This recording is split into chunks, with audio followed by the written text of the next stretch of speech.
Halo, Assalamualaikum warahmatullahi wabarakatuh. Perkenalkan, nama saya Zikri Dola Agusti dari kelas 3B D4 Akuntansi. Pada video kali ini saya akan menjelaskan sebuah materi mata kuliah perbankan tentang materi perbankan syariah. Bagaimana penjelasannya? Mari kita lihat berikut ini. Nah, yang pertama akan kita bahas yaitu pengertian tentang bank syariah. Nah, pengertian bank syariah adalah bank yang menjalankan kegiatan usahanya berdasarkan prinsip syariah, dan menurut jenisnya, bank syariah ini dibedakan menjadi bank umum syariah dan bank pembiayaan rakyat syariah. Di mana pengertian bank umum syariah adalah bank syariah yang dalam kegiatannya memberikan jasa dalam lalu lintas pembayaran. Sedangkan bank pembiayaan rakyat syariah adalah bank yang dalam kegiatannya tidak memberikan jasa dalam lalu lintas pembayaran. Jadi itulah pengertian tentang bank syariah. Selanjutnya kita akan membahas tentang perbedaan antara bank syariah ini dengan bank konvensional dari berbagai sisi. Yang pertama kita akan melihat perbedaannya dari sistem yang digunakan dalam produk bank konvensional dan bank syariah. Pada bank konvensional menggunakan sistem yang berbasis bunga, sedangkan pada bank syariah tidak menggunakan sistem yang berbasis bunga atau non-bunga. Sistem yang digunakan oleh bank syariah ini yaitu sistem bagi hasil dan lain sebagainya. Yang kedua, kita lihat perbedaannya dari segi susunan pengurus. Susunan pengurus pada bank konvensional yaitu hanya ada dewan komisaris dan direksi. Sedangkan pada bank syariah, susunan pengurusnya mulai dari dewan komisaris, direksi, dan ada juga dewan pengawas syariah. Yang ketiga, kita melihat perbedaan dari jenis akad. Jenis akadnya, bank konvensional hanya menggunakan satu jenis pengikatan, sedangkan bank syariah ini menggunakan beragam jenis akad. Yang keempat, kita melihat perbedaannya dari hasil investasi setiap bulannya.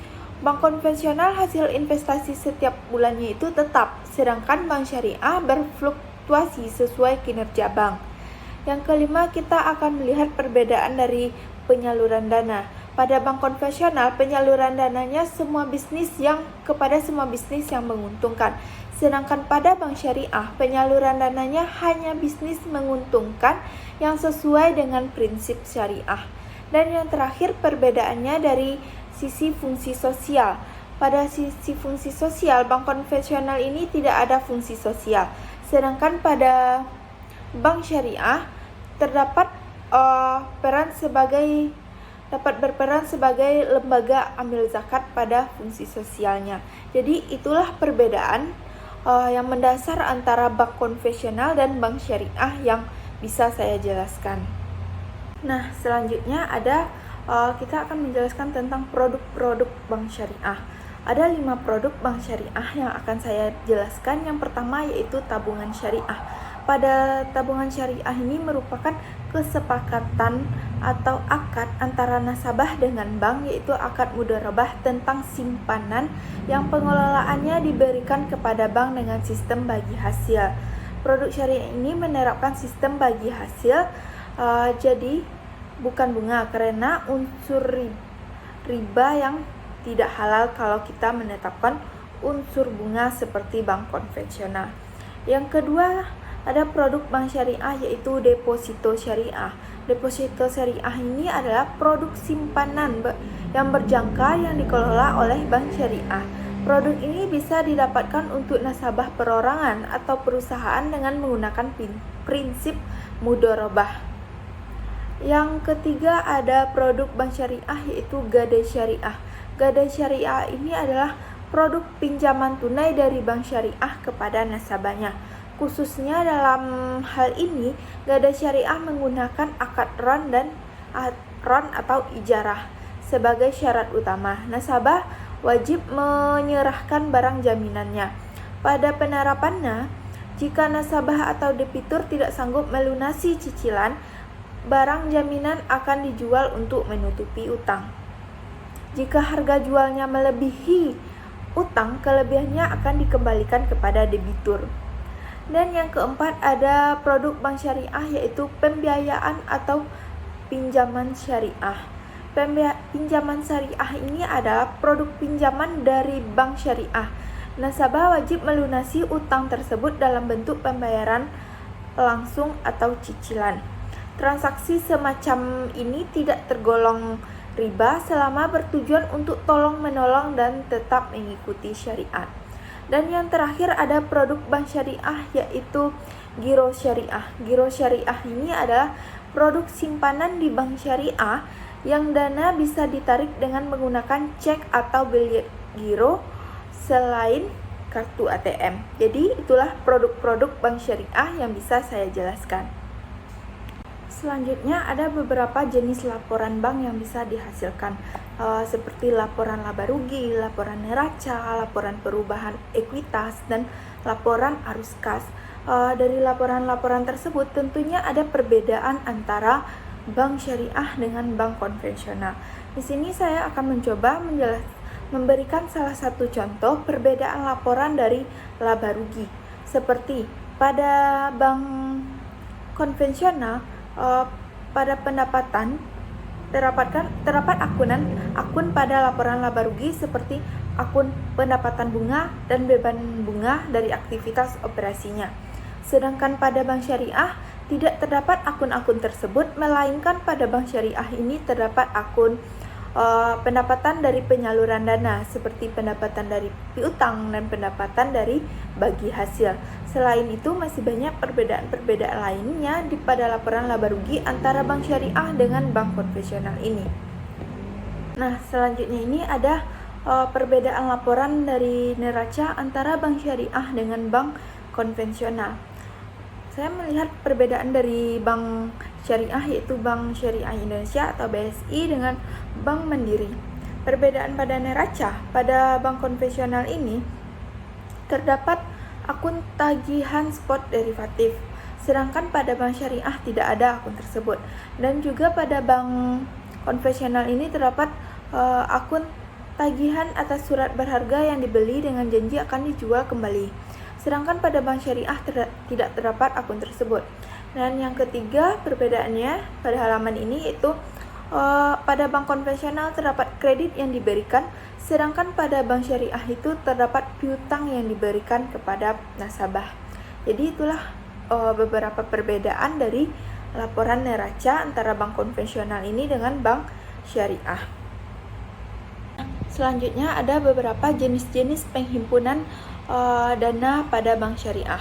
Yang pertama ada penghimpunan dana wadiyah, di mana penghimpunan dana wadiyah ini yang pertama akad titipan, di mana barang yang dititipkan dapat diambil sewaktu-waktu.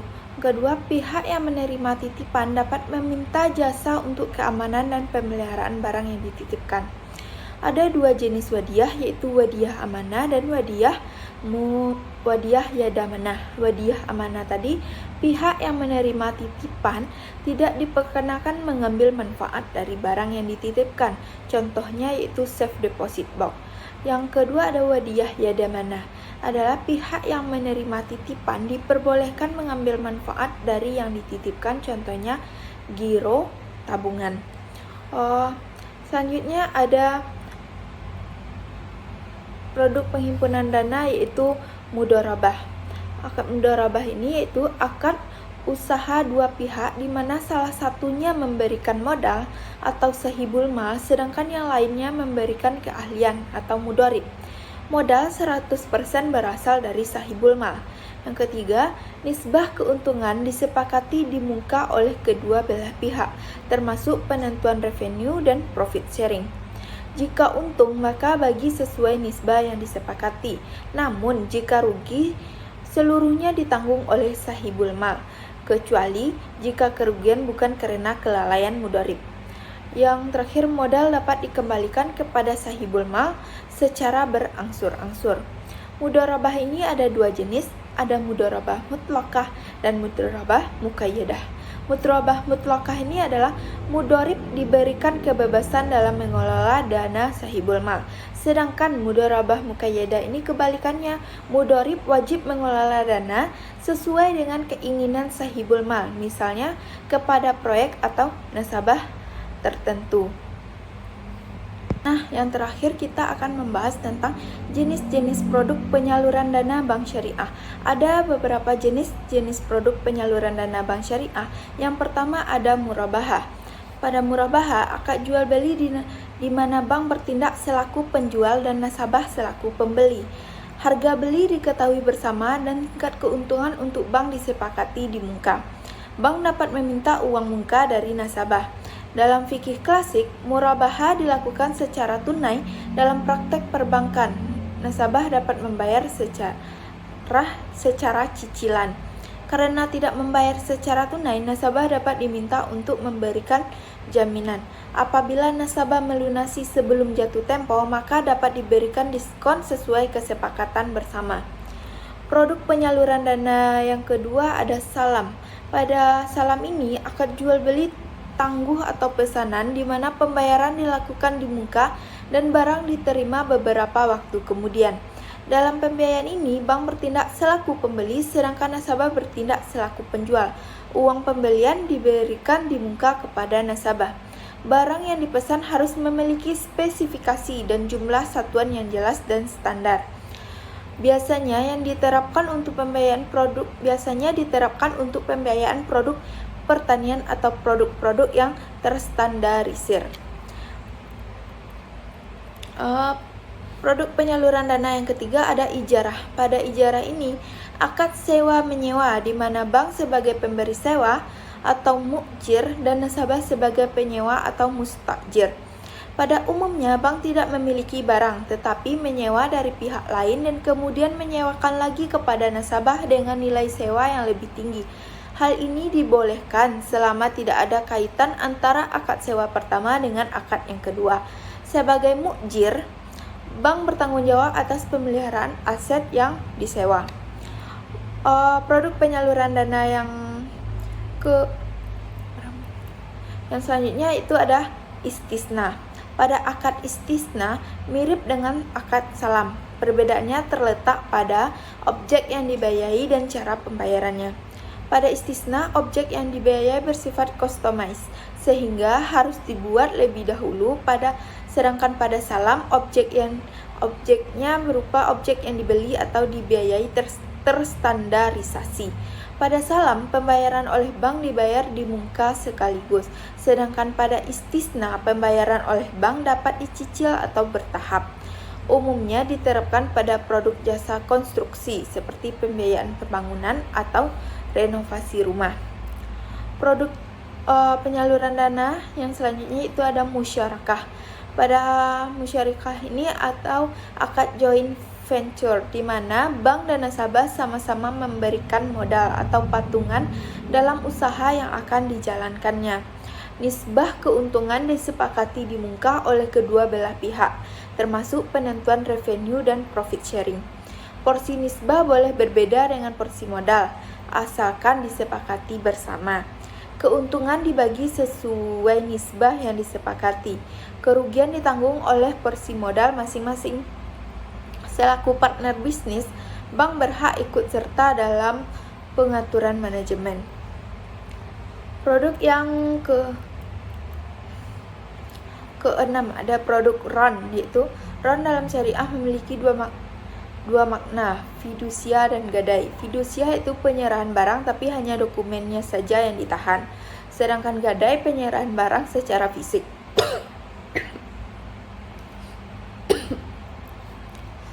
Yang terakhir ada produk KAR. KAR ini adalah akad hutang piutang uang tanpa bunga. Umumnya digunakan untuk pinjaman kesejahteraan karyawan. Dapat pula disalurkan sebagai bagian dari fungsi sosial bank syariah. Jadi, itulah penjelasan saya tentang perbankan syariah. Mudah-mudahan bermanfaat. Terima kasih. Assalamualaikum warahmatullahi wabarakatuh.